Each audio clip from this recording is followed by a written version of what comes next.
La Birmanie est située en Asie du Sud-Est. Elle ouvre sur la péninsule indo-chinoise et a pour voisins la Chine, le Laos, la Thaïlande, le Bangladesh et l'Inde. C'est un pays d'une superficie de près de 700 000 km² quasiment identique à celle de la France. La capitale est Naypyidaw. On y compte près de 50 millions d'habitants.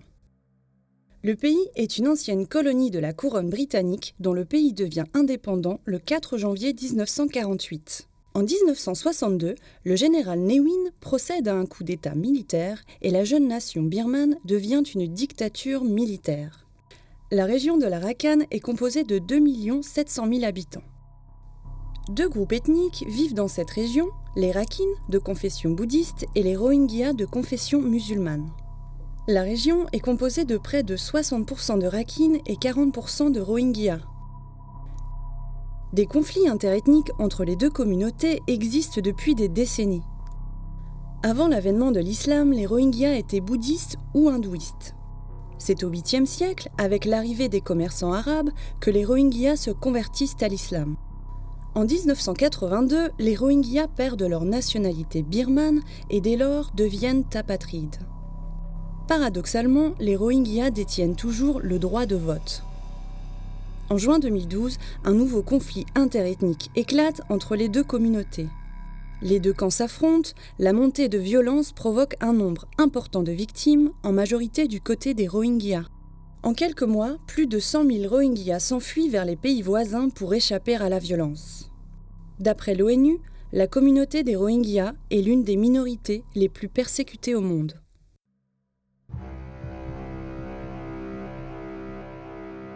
En Birmanie, dans la ville de Mandalay, le 2 septembre 2012, de longues files de moines bouddhistes défilent.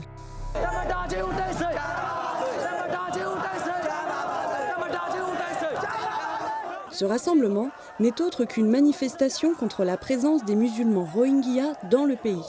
Ils veulent ainsi approuver la proposition du président Thein Sein d'expulser tous les Rohingyas de la Birmanie. C'est à Sittwe, cette petite ville où tout semble paisible, que les troubles sont apparus au-devant de la scène birmane début juin 2012.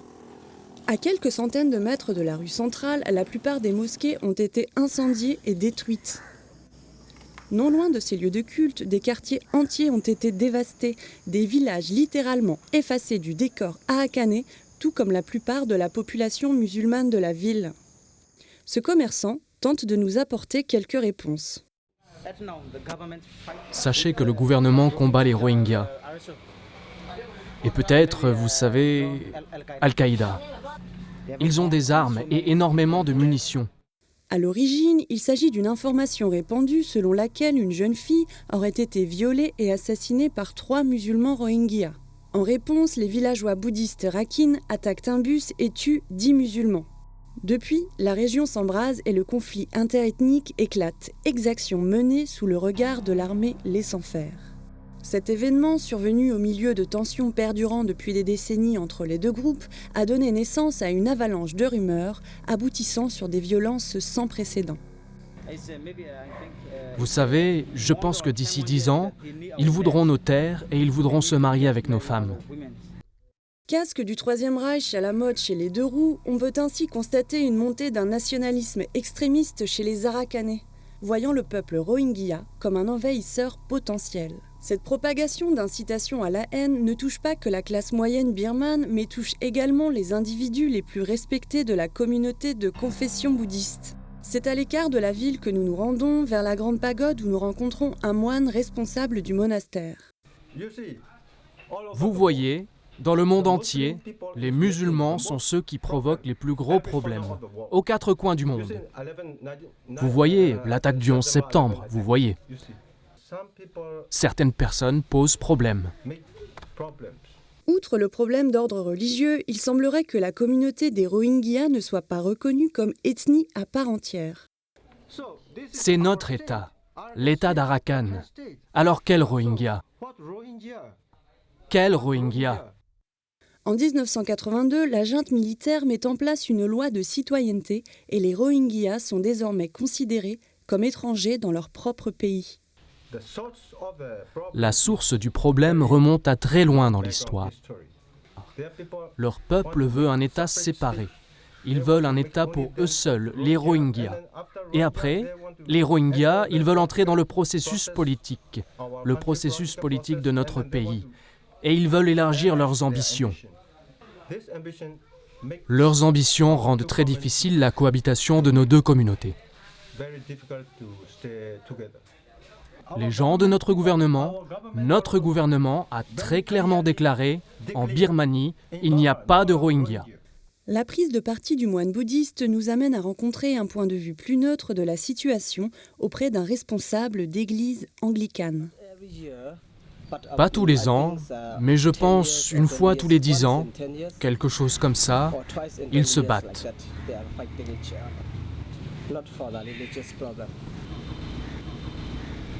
Pas pour des raisons religieuses, parce que les musulmans et les bouddhistes ne se battaient pas auparavant. Vous avez d'un côté un camp qui cherche à protéger ses terres, et de l'autre, un camp qui veut entrer et s'approprier les terres. Les bouddhistes, en fait les Arakanais, sont des nationaux parce que ce sont des citoyens. Mais les Rohingyas, eux, ne sont pas de vrais citoyens parce qu'ils n'ont pas de carte d'identité. À la suite de cette entrevue, la situation lui paraît toutefois complexe et floue. L'un des camps a une histoire et l'autre a une version différente au sujet de l'origine du problème.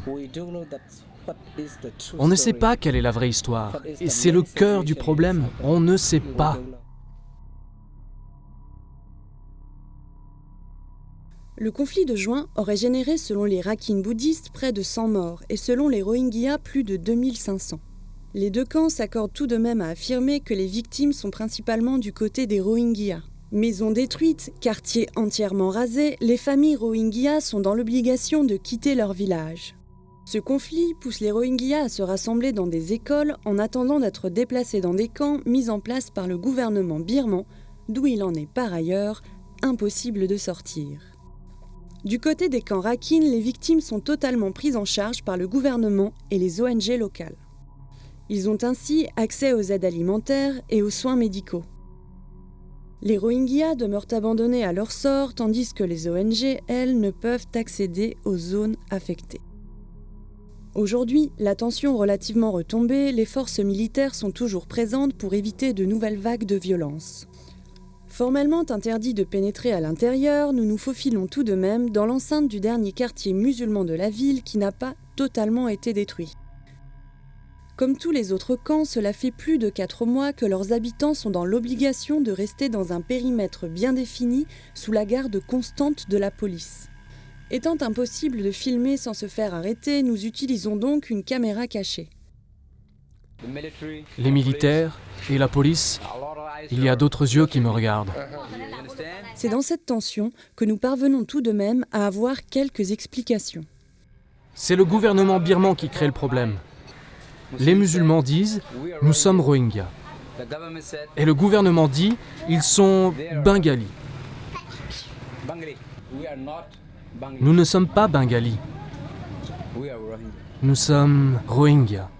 Malgré le climat de surveillance et de danger, un étudiant Rohingya nous interpelle et souhaite se livrer sur la situation. Désolé, je ne peux pas m'approcher plus parce qu'il y a... Avez-vous entendu parler du conflit ? Le jeune étudiant nous fait part de sa version des faits au sujet du viol de la jeune femme bouddhiste. Ça a été fait par un Rakhine, par son petit ami. Et sa mère n'était pas autorisée à s'exprimer sur les raisons. La vraie histoire. C'est vraiment drôle. Il diffuse des rumeurs pour persuader les gens. C'est sur cette version, opposée à celle des Rakhine, que l'étudiant nous raconte ensuite les exactions et les persécutions subies par les Rohingyas. Les Rakhine ont commencé à ouvrir le feu, à tuer, à violer et à voler dans les maisons. Le gouvernement a détruit les mosquées et les maisons. Mais ça n'a pas été brûlé, vous savez, parce que c'était proche des habitations Rakhine. Ils ont simplement tout détruit et pris dans les maisons. Certains ont fui par bateau. À ce moment-là, la plupart des gens sont morts noyés. Les Rakhine nous poursuivaient pour nous tuer. Certains d'entre eux ont perdu toute leur famille.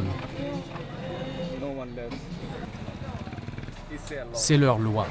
Tu ne peux pas voyager, tu ne peux pas entreprendre, tu ne peux pas acheter de maison. On ne peut pas avoir accès aux soins dans les hôpitaux pour le moment.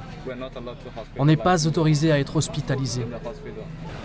On est à court d'argent. Combien de temps allons-nous rester ainsi? Les Rohingyas sont natifs de cette région. Mais on vit avec les Rakhines ici depuis longtemps. Ils refusent parce que la population musulmane est très dense. S'ils donnent la nationalité aux musulmans, aux Rohingyas, il n'y aura plus rien pour eux. Ils croient qu'il n'y aura plus de place. On peut dire qu'ils privilégient les Rakhines. Ils font ce qu'ils veulent. C'est une minorité, mais bien plus puissante. À ce stade de l'entrevue, nous comprenons que notre caméra est repérée. Il devient donc difficile d'interviewer l'étudiant qui nous livre ses derniers sentiments. La police est en train de nous prendre en photo depuis cette guest house, là-bas, à l'angle. Ils ne respectent aucune loi pour les musulmans. En fait, il n'y a aucune loi pour les musulmans. On ne peut pas communiquer notre sentiment à l'écran. La solution, c'est le gouvernement. Mais ce gouvernement est tellement faible. Il ne nous protège pas. Il protège uniquement les Rakhines. C'est à Rangoon, au centre de dons pour les sinistrés Rakhines de l'État d'Arakan, que nous nous rendons. Le centre intègre également un monastère où les moines sont totalement pris en charge. Dès notre arrivée, les responsables du centre souhaitent nous montrer des images et dénoncer le peuple Rohingya comme étant les agresseurs. Ça, c'est Mando. Les Rohingyas. Les terroristes. Ils veulent détruire la ville. Nous voulons la paix, ok? Comment pouvons-nous vivre ensemble avec eux? Nous sommes très effrayés par eux. C'est un peuple extrêmement cruel. Ils vivent sur notre terre. Ils ont essayé de commettre un génocide sur le peuple Rakhine. La porte-parole du centre s'appuie sur plusieurs documents dont la légitimité reste contestable afin de nous expliquer qu'il s'agit d'un problème d'immigration illégale venant du Bangladesh. La porte-parole occulte alors l'existence du peuple Rohingya comme communauté installée en Arakan depuis plusieurs siècles. Ces dernières émeutes destructives et terribles sont clairement planifiées par des terroristes musulmans bengalis. Ici, les Rohingyas n'existent pas. Ces immigrants bengalis souhaitent rester en Birmanie et en faire leur patrie. C'est leur méthode de colonisation. Ils exploitent la crise birmane et terrorisent les Arakanais. Nous souhaitons interroger le parti d'Aung San Suu Kyi, prix Nobel de la paix dont le siège est situé dans la ville de Rangoon. Après la visite guidée des locaux, nous sommes reçus par le responsable de l'assistance humanitaire qui nous expose alors le positionnement du parti sur le conflit. Notre première action est d'assurer la paix en Birmanie,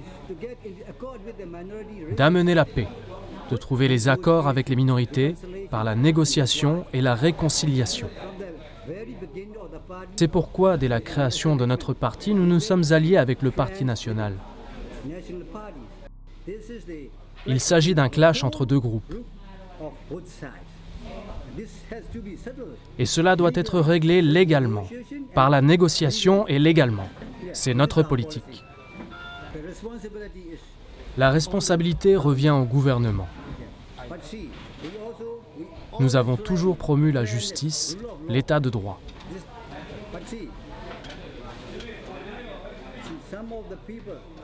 Le gouvernement actuel vient de former une commission pour comprendre les émeutes et les heurts dans cette région.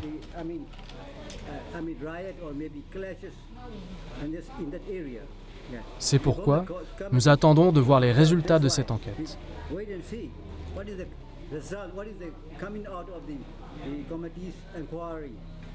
Cette commission regroupe des membres indépendants ainsi que des membres du gouvernement.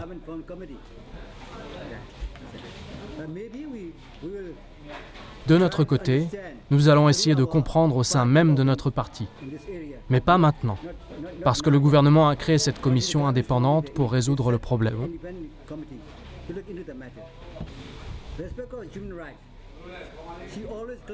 Sur la question des droits de l'homme, elle continue son programme de lutte pour le maintien, le respect et la jouissance des droits de l'homme dans ce pays. Mais pour régler le problème des Rohingyas, il faut le voir et le comprendre à la lumière de la loi du pays.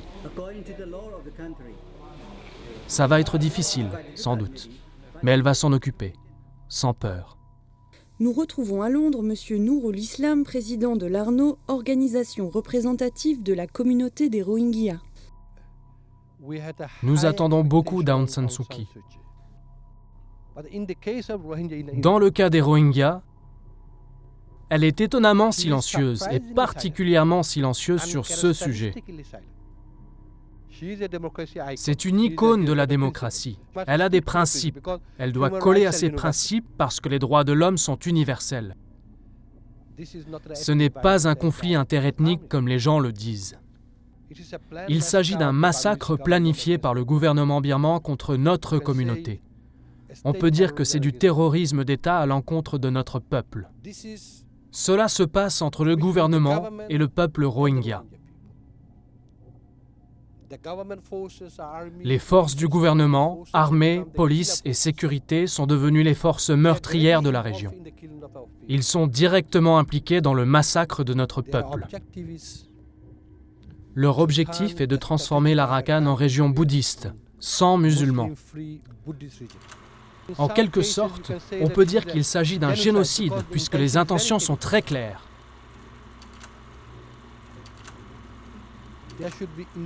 Il devrait aussi y avoir des investigations indépendantes régies par l'ONU. Récemment, le gouvernement a formé une commission d'enquête composée de gens qui ont été impliqués dans les meurtres et dans les violences. Nous n'y croyons pas. Personne ne croit que cette commission puisse apporter quoi que ce soit. C'est en région parisienne que nous sommes reçus par le responsable Rohingya du Parti démocrate pour les droits de l'homme. Monsieur Aung est exilé politique en France depuis plus de 10 ans. Nous lui montrons des images récentes de sa région recueillies lors de notre enquête. Le sujet de la commission gouvernementale birmane est traité avec une certaine réserve par Monsieur Aung. Le président Thein Sein a tenu ardemment à former cette commission nationale d'investigation de telle sorte que toute enquête internationale soit évitée. Monsieur Aung se rend à une rencontre organisée par l'Association birmane de France afin de questionner Monsieur Kokodji, l'un des membres de ladite commission en visite à Paris. Il prend la parole et souhaite savoir auprès de Kokodji jusqu'à quel point la commission va enquêter.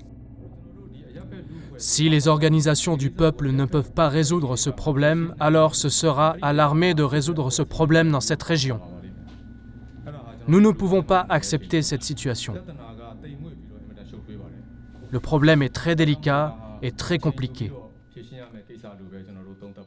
Vous maintenez que le peuple rohingya ne fait pas partie, parce qu'il y a eu une loi en 1982, c'est une loi qui a été mise dans le cadre d'une dictature, mais les Rohingyas habitent en Birmanie depuis des siècles. Donc est-ce que vous maintenez le fait que les Rohingyas ne sont pas une ethnie à part entière en Birmanie?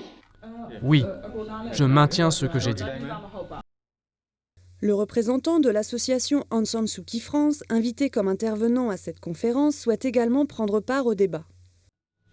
Attention aux mots, quoi. Je veux dire, y compris avec nos amis d'Amnesty International, attention aux mots, quoi. Je veux dire, bon, il ne s'agissait pas de génocide. Il ne faut pas rajouter des choses parce qu'il y a des choses graves. Il y a des choses graves qui se passent, mais attention quand même, quoi. Bon, C'est quand même la communauté la plus persécutée au monde selon un rapport de l'ONU.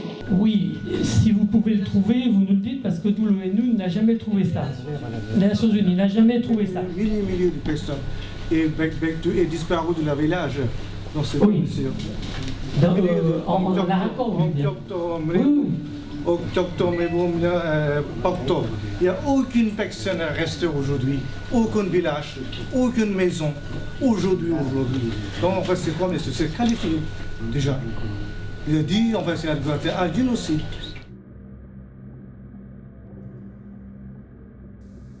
En juin 2012, RSF a rédigé le rapport « Crise dans l'État d'Arakan et les nouvelles menaces sur la liberté d'information ». L'auteur du rapport a pu rencontrer la dame de Rangoon dans le cadre de sa tournée européenne. On a pu remettre à la fin de cette rencontre notre rapport à Aung San Suu Kyi sans pouvoir vraiment en discuter avec elle. Donc il y avait une vraie urgence à appeler le gouvernement à ne pas retomber dans ces réflexes de censure, de contrôle abusif de l'information.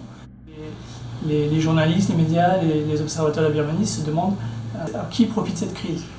Cette crise est arrivée au moment du départ d'Aung San Suu Kyi en Europe. Il y a beaucoup voilà, comme je le répète, il y a beaucoup d'incohérences qui rendent légitime de se poser cette question.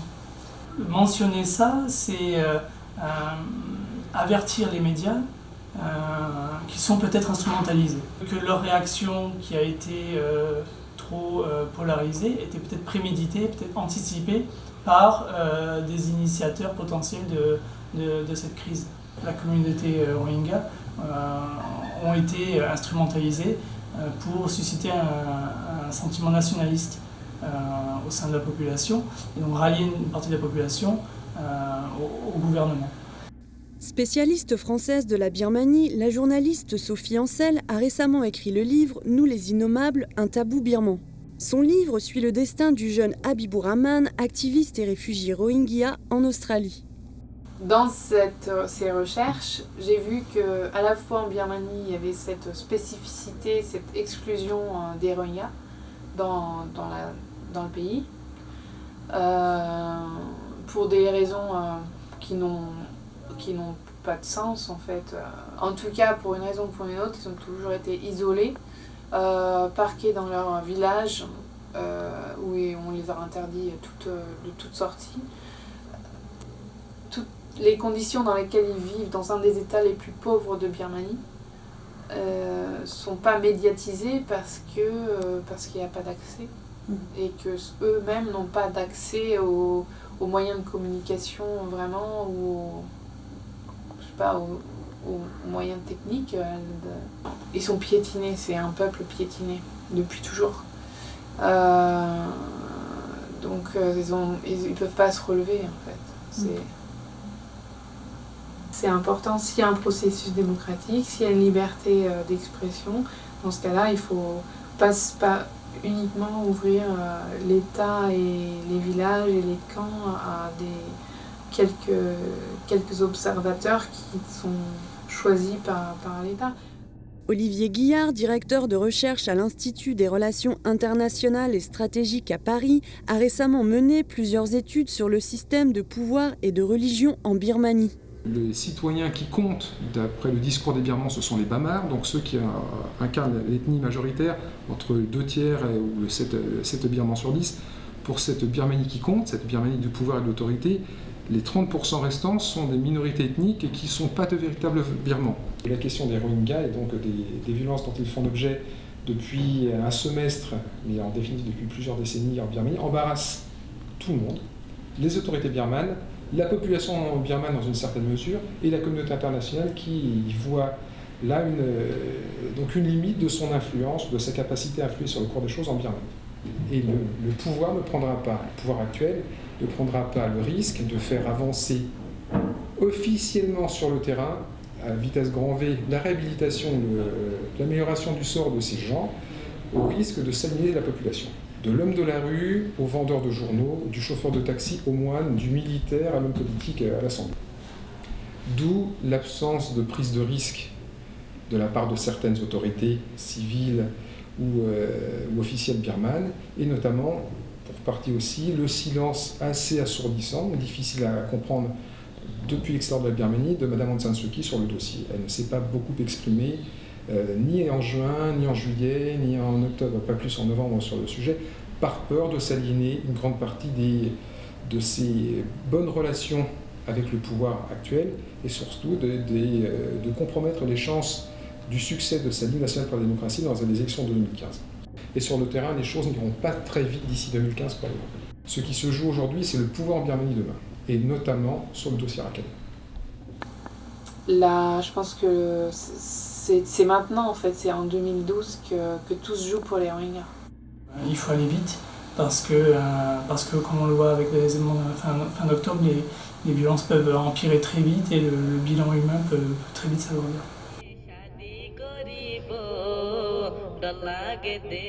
Le 19 novembre 2012, Barack Obama, tout juste réélu, est le premier président américain en exercice à se rendre en Birmanie. Il a appelé à la fin des violences en Arakan et a reconnu le peuple Rohingya comme communauté existante en Birmanie. À ce jour, le processus d'épuration ethnique, commis dans le silence, touche pratiquement à sa fin, alors que la communauté internationale, elle, commence à peine à réagir. Malgré son retard, pourra-t-elle stopper cet engrenage de violence ?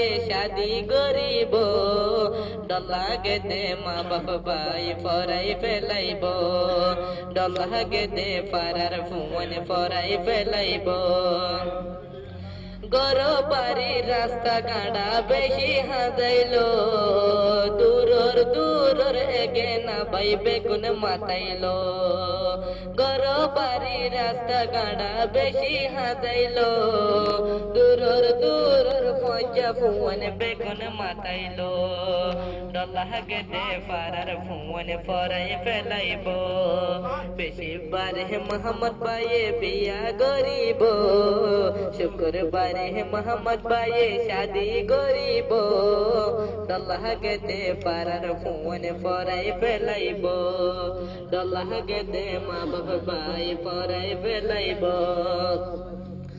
ববর আদর পাই বলি না থাসমা বাপ ভাই এ দুনিয়াত মা বাপ বাদে আর কে নাই ববর আদর পাই বলি না থাসমা বাপ ভাই এ দুনিয়াত মা বাপ বাদে আর কে নাই মা বাপ রাজি তাকিলে খুদা খুশি তাকিব মা বাপ খুশি তাকিলে খুদা রাজি তাকিব আদরের মা বাপে তলাই দোয়া করিব এগানা গোষ্ঠী বেগিনে তলাই দোয়া করিব খোঁজা ফুন বেগিনে তলাই দোয়া করিব পারার ফুন বেগিনে তলাই দোয়া করিব